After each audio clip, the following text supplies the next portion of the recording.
തെരുവിൽ അവശതയിൽ കഴിയുന്ന മൃഗങ്ങളെ കണ്ടെത്തി പുതുജീവൻ നൽകുന്ന സജുരാജ് ഓർമ്മയായി. ഏരൂർ തെക്കേ വയൽ ഭാഗത്ത് വെച്ച് രാമചന്ദ്രൻ പാമ്പ് കടിയേറ്റ് മരിച്ചിരുന്നു. പാമ്പിൻ്റെ സാന്നിധ്യമുള്ള പ്രദേശമാണിവിടം. പഞ്ചായത്തിൻ്റെ നിർദ്ദേശാനുസരണം സജുരാജ് അവിടെ എത്തി കാട് വൃത്തിയാക്കിക്കൊണ്ടിരിക്കുമ്പോഴാണ് പാമ്പ് കടിയേൽക്കുന്നത്. എന്നാൽ രക്ഷിക്കാനായില്ല. കടമാൻകോട് മുക്കം സ്വദേശിനിയായ അനീഷയാണ് സജുരാജിൻ്റെ ഭാര്യ. 5 വയസ്സുള്ള ഹദരി, 2.5 വയസ്സുള്ള രുദ്ര മക്കളാണ്. കാണി സമുദായക്കാർ താമസിക്കുന്ന കടമാൻകോട് മുക്കയിൽ ചെന്നപ്പോൾ തൻ്റെ യജമാനെ കാത്തു നിൽക്കുന്ന സജുരാജിൻ്റെ ഓമന മൃഗങ്ങളെയാണ് കാണാൻ കഴിഞ്ഞത്. അവൻ ഇന്ന് മരണപ്പെട്ട, ഇന്നല്ല ഇന്ന് 3 ദിവസമായി. ഇന്നാണ് അവനെ ദഹിപ്പിച്ചത്. ദഹിപ്പിച്ച് ഇന്ന് അവൻ സ്നേഹിച്ച മൃഗങ്ങൾ, അവൻ്റെ വീട് അവൻ സ്നേഹിച്ച മൃഗങ്ങൾ തന്നെയായി.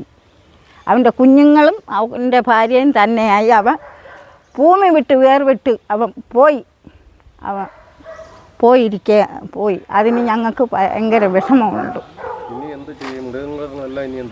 മൃഗങ്ങൾ ഇനി എന്ത് ചെയ്യുമെന്ന് ഞങ്ങൾക്ക് തന്നെ അറിഞ്ഞുകൂടാതെ ഇരിക്കുകയാണ്.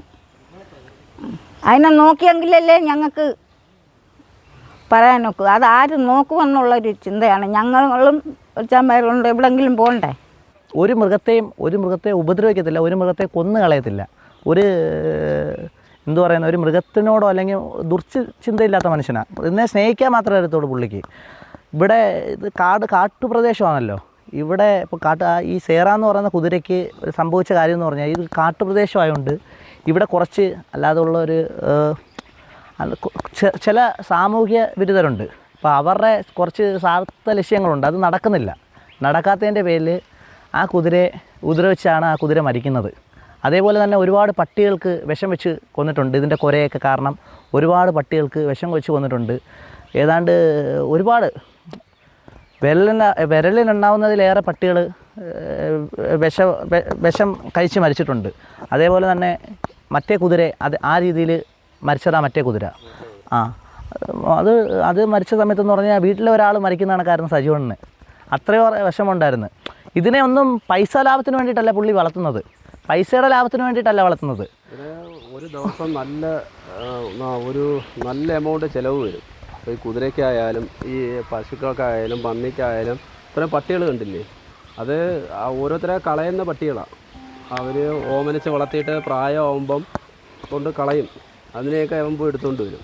അങ്ങനെ കൊണ്ടുവന്ന് എങ്ങനെയായാലും ഒരു ദിവസം ഒരു 5,000 പുറത്ത് ചിലവ് വരും ഇതിനെല്ലാം മെയിൻറ്റെയിൻ ചെയ്തുകൊണ്ട് പോകണമെങ്കിൽ. അത് ഇനിയേ ഇതിൻ്റെയൊക്കെ അവസ്ഥ എന്തുവാണെന്നോ. ഇപ്പം തന്നെ കണ്ടില്ലേ, ഇപ്പം തന്നെ നമ്മൾ വന്നപ്പം കണ്ടില്ലയോ, അത് കാത്തിരിക്കുന്നത് എന്തിനാ? പുള്ളിക്ക് വേണ്ടിയിട്ടാണ് കാത്തിരിക്കുന്നത്. അത് 3 ദിവസമായിട്ട് ഇതുങ്ങളൊന്നും ഇത് പോച്ച തിന്നെന്നെങ്കിലും പറയാം. ഈ പട്ടികളൊന്നും കഴിച്ചിട്ടില്ല 3 ദിവസമായിട്ട്.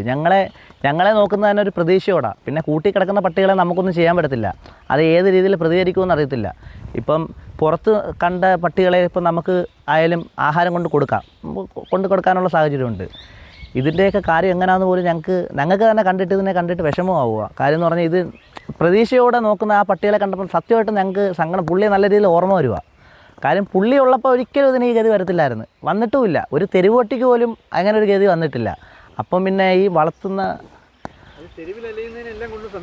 തെരുവിനലയുന്ന പട്ടികളെ അവിടെ ഞാൻ പറഞ്ഞില്ലേ കോഴിക്കട ഉണ്ടെന്ന് പറഞ്ഞില്ലയോ, ഈ കോഴിക്കട അത് ചന്തയ്ക്കുള്ളിൽ ആ കോഴിക്കട. ഈ കോഴിക്കടയുടെ മുമ്പിൽ തന്നെ ഒരു 4-5 പട്ടിയുണ്ട്. ഈ പട്ടിയൊന്നും ഇന്നേ വരെ പട്ടിണിയായിട്ടില്ല. ഇന്നലെ നമ്മുടെ അവിടെ ഉള്ള ചേട്ടൻ പറയുന്നത് ഇതിൻ്റെയൊക്കെ കാര്യം ഇനി എങ്ങനെയാണെന്ന് പറയുന്നത്.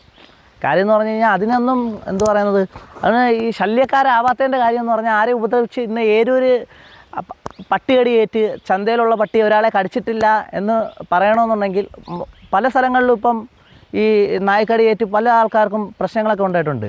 ഏരൂര് ഇപ്പോൾ ആരെയും പട്ടി കടിക്കാത്തതിൻ്റെ ഉള്ളൊരു കാരണം സജീവണം കാരണമാണ്. അതിന് ആഹാരം കൊടുക്കും, അതിന് ആഹാരത്തിന് ബുദ്ധിമുട്ടില്ല. ആ കാരണങ്ങൾ കൊണ്ടാണ് ഇന്ന് വരെ. ഇനിയിപ്പോൾ എന്താവുമെന്നൊന്നും പറയാൻ പറ്റത്തില്ല. അതുങ്ങളുടെ കാര്യം എന്താണെന്നും പറയാൻ പറ്റത്തില്ല. കാരണം ആ കുതിരയിൽ നിന്നും ഞങ്ങൾക്ക് ഒരു അനുഭവമുണ്ടായി. മൂത്ത കൊച്ച് നടക്കും, എന്നാലും നടത്തൊന്നും ഉറച്ചിട്ടില്ല. അപ്പം ഈ വണ്ടി കൊച്ച് കയറിയിരുന്നപ്പോൾ ഇങ്ങോട്ട് കതവുണ്ട്. ആ വണ്ടിയിൽ കയറി ഇരുന്നപ്പോൾ കുതിര കതവിൽ അടുക്കള കതവിൻ്റെ അടുത്ത് നിന്ന് മാറത്തില്ല. പിന്നെ കുതിരയ്ക്ക് അറിയായിരുന്നു, പക്ഷെ മനുഷ്യർക്ക് അറിയത്തില്ലായിരുന്നു. ആ വണ്ടി കയറിയിരുന്ന് പെണ്ണങ്ങ് ഉരുട്ടി വിട്ടവൻ പെണ്ണിഞ്ഞ് മിറ്റത്തിഞ്ഞ് ഇറങ്ങി. ആ കുതിരയാണ് പിടിച്ച് നിർത്തിയത്, കടിച്ച് നിർത്തി ആ വണ്ടിയെ. അല്ലെങ്കിൽ കൊച്ചും വണ്ടിയും പിന്നെ കുഴിയിലായിരുന്നു. കൊച്ചിൻ്റെ അവൻ്റെ മോള്, അച്ചുവിൻ്റെ മോള്. അങ്ങനെ ഞാൻ പിന്നെ അവൾ വിളിച്ച് പറഞ്ഞു, അമ്മ ഓടി വാ എന്ന്. അന്ന് ഞാനുണ്ട്. അമ്മ ഓടി വാ, കൊച്ച് ഇതുപോലെയാണെന്നു. ആ കുതിര പിടിച്ച് നിർത്തി കൊച്ചിനെ വന്ന് അവൾ എടുത്തിറക്കെയാണ് കുതിര ആ വണ്ടിയിൽ നിന്ന് കടി വിട്ടത്. അല്ലെങ്കിൽ അന്ന് എങ്ങനെ ശ്രമിച്ചിട്ടും ആ കുതിര പോകത്തില്ലെന്നുള്ളതാണ്. അത്രയ്ക്ക് സ്നേഹമായിരുന്നു ആ കുതിരയ്ക്ക്. ആത്മാവ് അവൻ അത്രയ്ക്ക് മനുഷ്യരെ വെറുത്താലും മൃഗങ്ങളെ വെറുക്കത്തില്ല. നാട്ടുകാരുടെ എന്താവശ്യത്തിനും ഒരു ഫോൺ കോൾ മതി സജു വെളിപ്പുറത്തുണ്ടാകുമെന്ന് വേദനയോടെ അവർ ഓർക്കുന്നു. അങ്ങനെ കാട് നീക്കം ചെയ്യുന്നതിനിടയിൽ ജോലി സമയത്ത് പാമ്പ് കടി ഏൽക്കുകയും കുറച്ച് സമയം കഴിഞ്ഞ് എന്നെ വിളിച്ച്. കുറച്ച് സമയം കഴിഞ്ഞിട്ടാണ് നമ്മളെ വിളിക്കുന്നത്? അതെ അതെ, അവിടെ ഒത്തിരി പേരുണ്ടായിരുന്നു. അങ്ങനെ കുറച്ച് സമയം കഴിഞ്ഞാണ് എന്നെ വിളിക്കുന്നത്. ഞാൻ അങ്ങനെ അതേപോലെ എൻ്റെ കൂടെ ആട്ടോ കൊണ്ട് ചെല്ലാൻ പറഞ്ഞിട്ട് ഞാൻ ആംബുലൻസുമായിട്ടാണ് ചെല്ലുന്നത്. ചെന്നിട്ട് ഈ സജുവിന് 1-2 വട്ടം നേരത്തെയും പാമ്പ് കടി ഏറ്റിട്ടുണ്ട്. അന്നേരം പുള്ളി വൈദ്യരുടെ അടുത്ത് പോയാണ് ചികിത്സിക്കുന്നത്. അങ്ങനെ എൻ്റെ അടുത്ത് പറഞ്ഞ് വൈദ്യരുടെ അടുത്ത് പോയാൽ മതി എന്ന് നല്ല നിർബന്ധത്തിൽ തന്നെ പറയും. പക്ഷേ അവിടെ നിന്ന് ആരെങ്കിലും ഒരാൾ നമ്മുടെ കൂടെ ഒന്ന് വന്നിരുന്നെങ്കിൽ എനിക്ക് പുള്ളിയെ ഒരു ഹോസ്പിറ്റലിൽ കയറ്റാമായിരുന്നു. പക്ഷേ പുള്ളി ഹോസ്പിറ്റലിലേക്ക് വണ്ടി തിരിച്ചപ്പോഴത്തേന് പുള്ളിക്ക് അത് വേണ്ട, വൈദ്യർ മതി എന്നുള്ള ഒരു ഇതിലാണ് വൈദ്യരുടെ അടുത്ത് പോയത്. വൈദ്യരുടെ അടുത്ത് ചെന്ന് നമുക്ക് അവിടെ ഒരു മൊത്തത്തിൽ എനിക്ക് പോകാനുള്ള സമയം ഒരു 15-20 മിനിറ്റ്, അതിലപ്പുറം പോയിട്ടില്ല. പക്ഷേ അവിടെ ചെന്നപ്പം തന്നെ വൈദ്യർ പറഞ്ഞ് ഇത് ബ്രെയിനിലോട്ട് ഇതിൻ്റെ വെനം കയറിയിട്ടുണ്ട്, അതുകൊണ്ട് ഹോസ്പിറ്റലിൽ തന്നെ പോകാൻ പറഞ്ഞു. അങ്ങനെ ഞങ്ങൾ പിന്നെ അവിടുന്ന് അന്നേരം പിന്നെ നിർബന്ധമുണ്ട് വൈദ്യരെന്നെ നോക്കണമെന്നുള്ള ഒരു ഇത് പുള്ളിക്കുണ്ടായിരുന്നു. സജുവിൻ്റെ ശരീരത്തിൽ ആൻറ്റി വെനത്തിൻ്റെ ഒരു ഇതുണ്ടായുണ്ട്. പിന്നെ പുള്ളിക്ക് ഇവിടെ തന്നെ ഇത് തന്നെ ചെയ്താൽ മതി, ഈ ഇംഗ്ലീഷ് മരുന്ന് വേണ്ടെന്ന് പറഞ്ഞു. അങ്ങനെ അവിടെ ചെന്നപ്പോഴത്തേന് കുഴഞ്ഞ് അങ്ങനെ വൈദ്യർ പോകാൻ പറഞ്ഞ് ഹോസ്പിറ്റലിൽ തന്നെ പൊക്കോളാൻ പറഞ്ഞ് നമ്മൾ തിരിച്ച് മിഷനിലെത്തിയപ്പോഴത്തേന് ഈ വെനം നല്ല രീതിയിൽ ഉള്ളിൽ കയറിയിട്ടുണ്ട്.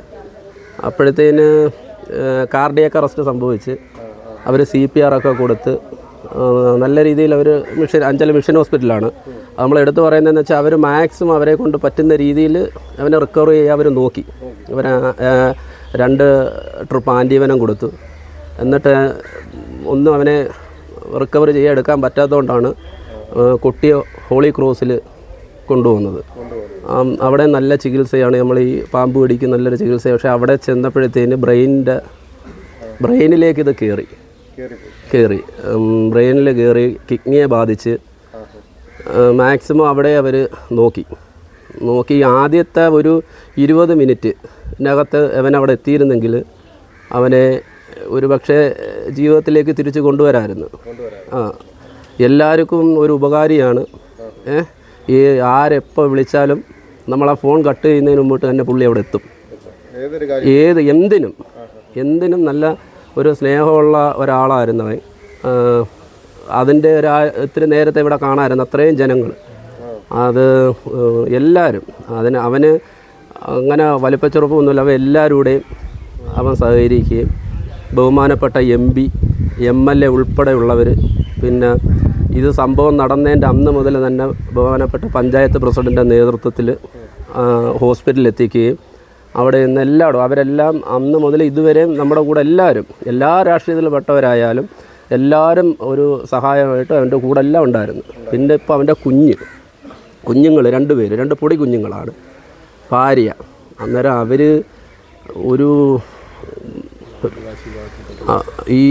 അവൻ്റെ ഭാര്യ ഈ ആദിവാസി ഒരു വിഭാഗത്തിൽപ്പെട്ട ഒരു കുട്ടിയാണത്. 2 കുഞ്ഞുങ്ങളുണ്ട്, 5ഉം 2.5 വയസ്സാണ്. പിന്നെ അച്ഛനും അമ്മയും പ്രായമായിട്ടിരിക്കുന്ന 2 പേരാണ്. രായണ്ണൻ അങ്ങനെ വലിയ ജോലിയൊന്നും ചെയ്യാൻ പറ്റത്തില്ല, ഇവിടെ ഒരു സ്കൂൾ ബസ്സിൻ്റെ ഡ്രൈവറാണ്. അന്നേരം അവരുടെ ഒരു സാമ്പത്തിക നില വളരെ ഒരു പരിതാപകരം. അത് ഇവിടെ ഉള്ളവരെയൊക്കെ എല്ലാം അറിയാവുന്നൊരു കാര്യമാണ്. അന്നേരം എന്തെങ്കിലും ആ കുഞ്ഞുങ്ങൾക്ക്, ആ പൊടി കുഞ്ഞുങ്ങൾക്ക് അവർക്ക് രണ്ട് പെൺകുട്ടികളാണ്, അവർക്ക് അങ്ങോട്ട് തുടർന്ന് പഠിക്കാനുള്ളതായാലും അവർക്ക് ജീവിച്ച് പോകണം. അന്നേരം അതിനു വേണ്ടി എന്തെങ്കിലും സർക്കാരിൻ്റെ ഭാഗത്തുനിന്നായാലും പഞ്ചായത്തിൻ്റെ ഭാഗത്തുനിന്നായാലും പൊതുജനങ്ങളുടെ ഭാഗത്തുനിന്നായാലും എല്ലാവരും നമ്മുടെ മലയാളികളെന്ന് പറഞ്ഞാൽ എല്ലാവരെയും സഹായിക്കാൻ ഒരു മനസ്സുള്ള ആൾക്കാരാണ്. അന്നേരം നമ്മളാൽ കഴിയുന്ന രീതിയിൽ അവരെ ഒന്ന് സഹായിക്കുക. അതേപോലെ ബഹുമാനപ്പെട്ട MP MLA പറഞ്ഞിട്ടുണ്ട്, സർക്കാരിൻ്റെ ഭാഗത്തു നിന്നും അവർക്ക് എന്തെങ്കിലുമൊക്കെ സഹായങ്ങൾ ചെയ്യാമെന്ന് പഞ്ചായത്ത് പ്രസിഡൻറ്റും ഏറ്റിട്ടുണ്ട്. അന്നേരം ഇനി അവരുടെ തുടർ ജീവിതം അങ്ങോട്ട് മുന്നോട്ട് കൊണ്ടുപോകാൻ ഇപ്പം സജുവിൻ്റെ വൈഫിനായാലും അതിന് വലിയ പ്രായമൊന്നുമില്ലൊരു കൊച്ചാണ്.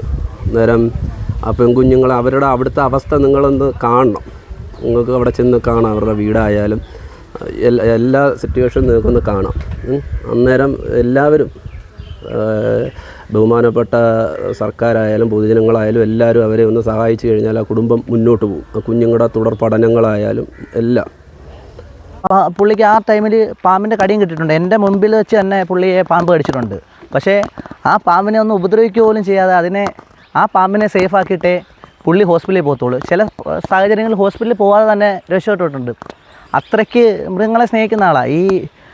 ഒരുപാട് മൃഗങ്ങൾ പുള്ളിയെ സ്നേഹിക്കുന്നുണ്ട്. ഇപ്പോൾ നമ്മളൊരു അടുത്ത് ചെന്ന് കഴിഞ്ഞ് കഴിഞ്ഞാൽ, ഇപ്പം പുള്ളി വണ്ടി ബ്രേക്ക് ഡൗൺ ആയിട്ട് വഴിയിലിരുന്ന് കഴിഞ്ഞ് കഴിഞ്ഞാൽ നമ്മൾ വണ്ടി വേറൊരാളെ വിളിച്ച് മെക്കാനിക്കിനെ കൊണ്ടുവന്നത് ഒരു വട്ടം ഒരു മെക്കാനിക്ക് എൻ്റെ കൂട്ടുകാരൻ വന്നപ്പം പറഞ്ഞതാ, ഞാൻ അവിടെ സജുവൻ്റെ അടുത്ത് വണ്ടി റെഡിയാക്കാൻ പോയപ്പം സജുവൻ്റെ ചുറ്റിനും ഒരുപാട് പട്ടികളാണ് സജുവൻ്റെ ചുറ്റും വന്നിരിക്കുക, ഒരുപാട് പട്ടികൾ വന്നിരിക്കുക. അവൻ കണ്ടിട്ട് പേടിച്ചു പോയി. അവൻ പറഞ്ഞ ഒന്നും ചെയ്യത്തില്ലടാ മക്കളെന്നേ വിളിക്കത്തുള്ളൂ, നിങ്ങളിങ്ങ് വാ എന്നാണ് പറഞ്ഞത്. അതേപോലെ തന്നെ ഈ മൃഗങ്ങളെ കാണുന്നത്, മനുഷ്യരെ എങ്ങനെ കാണുന്നത്, അതേപോലെ എന്നെ എടാ മോനെന്നാണ് വിളിക്കുന്നത്, അതേപോലെ തന്നെ മൃഗങ്ങളെ കാണുന്നത്. അവിടെ നമ്മുടെ ഏരൂർ ഒരു ചെവി പുഴുത്തുപോയൊരു പട്ടി ഉണ്ടായിരുന്നു. ചെവി പുഴുത്തുപോയി ആൾക്കാർ അതിനെ കൊന്നു കളഞ്ഞേക്കെന്ന് പറഞ്ഞൊരു സാഹചര്യം ഉണ്ടായിരുന്നു. ആ പട്ടി ഇപ്പം കാണണം എന്ന് വെച്ച് കഴിഞ്ഞാൽ ആ പട്ടിക്ക് ഒരു ചെവിയേ ഉള്ളൂ. ആ പട്ടിയുടെ ഒരു ചെവി പൂർണ്ണമായിട്ട് നശിച്ച് ആ പട്ടിക്ക് ഉള്ളിൽ പുഴു കയറി അത്ര വ്രണമായിട്ടുള്ള ഒരു സാഹചര്യമായിരുന്നു ആ പട്ടിക്ക്. ആ പട്ടിയാണെന്ന് നമ്മൾ കാണുമ്പം നോക്കി പോവും. കാര്യം എന്ന് പറഞ്ഞാൽ ആരെ തിരിഞ്ഞു നോക്കാത്ത ആ ഒരു പട്ടിയെ പുള്ളിക്കാരൻ രക്ഷിച്ച് ആ പട്ടി ഇപ്പം ജീവിതത്തിലേക്ക് കൊണ്ടുവന്ന് ഇപ്പം ഫുൾ ആക്റ്റീവ് ആ പട്ടി. ആ പട്ടിയാണെന്ന് പോലും തോന്നിപ്പോകുന്ന ഇതാണ്. അതേപോലെ തന്നെ എല്ലാ മൃഗങ്ങളും എൻ്റെ വീട്ടിൽ പട്ടിയുണ്ട്. എനിക്ക് പുള്ളി തന്ന പട്ടിയാണ്. അതിന് കുട്ടികളുണ്ട്. ആ കുട്ടികളെ കാണാനായിട്ട് എന്നും വരും പുള്ളി വീട്ടിൽ. അതേപോലെ തന്നെ ഏതെങ്കിലും ഒരു മൃഗത്തിന് എന്തെങ്കിലും ഒന്ന് പറ്റിയെന്ന് അറിഞ്ഞു കഴിഞ്ഞാൽ ആരോ ആയിക്കോട്ടെ, സുഹൃത്തോ നാട്ടുകാരോ ബന്ധുക്കളോ ആരോ ആയിക്കോട്ടെ, ഒരു നോട്ടവുമില്ല, ഏത് നാട്ടുകാരോ ആയിക്കോട്ടെ, എല്ലായിടത്തും പോയി പുള്ളി ആ പട്ടിയെ തിരിച്ച് അല്ലെങ്കിൽ ആ ഒരു മൃഗത്തെ തിരിച്ച് ജീവിതത്തിലോട്ട് കൊണ്ടുവരാൻ നോക്കുന്ന ഒരു വ്യക്തിയാണ്.